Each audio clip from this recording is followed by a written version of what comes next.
జై భీమ్ జై ఇన్సాన్. 13వ తేదీ అర్ధరాత్రి వరకు మేమంతా మీకోసం అన్ని ఏర్పాట్లు చేశాము. మీరు ఉదయం 6-7 గంటల వరకే బ్లాక్ షర్ట్ వేసుకొని ఇక్కడికి రావాలి. రాగానే మీ పేరు నమోదు చేసుకొని మీ చేతిలో బాబాసాహెబ్ లైఫ్ హిస్టరీ పెడతాము. చాలా చక్కగా పుస్తక యోగా, అంటే కళ్ళు మూసుకొని యోగా చేసుడు కాదు, పుస్తకం చదువుతూ ఇక్కడ కూర్చోవాలి.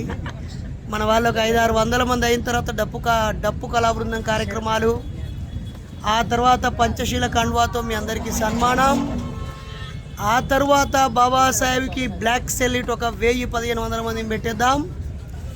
అలాగే మీకు పూలే అంబేద్కర్ దంపతుల యొక్క చిత్రపటాలు కానుకగా ఇస్తాము. మెడలో ట్యాగ్ వేస్తాము. చక్కగా జేబుకు బ్యాడ్జ్ కూడా ఇస్తాము. ఎన్నో జ్ఞాపకాలు, ఎంతోమందికి పేర్లు పెట్టడాలు, చాలామంది అక్షరాభ్యాసాలు, కొద్దిమందికి కులాంతర పెళ్ళిళ్ళు, ఆల్రెడీ గత ఏడాదిగా చేసుకున్న వాళ్ళకి అభినందన, ఇలా అనేక కార్యక్రమాలు ఉన్నాయి. బ్లాక్ షర్ట్తో రండి, ఫ్యామిలీతో రండి, ఫ్రెండ్స్తో రండి. మరి మన కార్యక్రమానికి గౌరవ సాంఘిక సంక్షేమ మంత్రి అడ్లూరి లక్ష్మణ్ కుమార్ గారు వస్తున్నారు. ఇందాకే తెలిసింది ఉప ముఖ్యమంత్రి గారు గౌరవ బట్టి విక్రమార్క గారు కూడా పాల్గొనబోతున్నారని. మరి మనందరం కలిసి బాబాసాహెబ్కి బ్లాక్ సెల్యూట్ చేద్దాం ఉదయం 7 గంటలకే. కాబట్టి మీరందరూ 6 గంటలకే వచ్చేయాలని మనస్ఫూర్తిగా కోరుతున్నాం. రోజంతా ఇక్కడ పండుగ చేద్దాం, అందరూ రండి. జై భీమ్.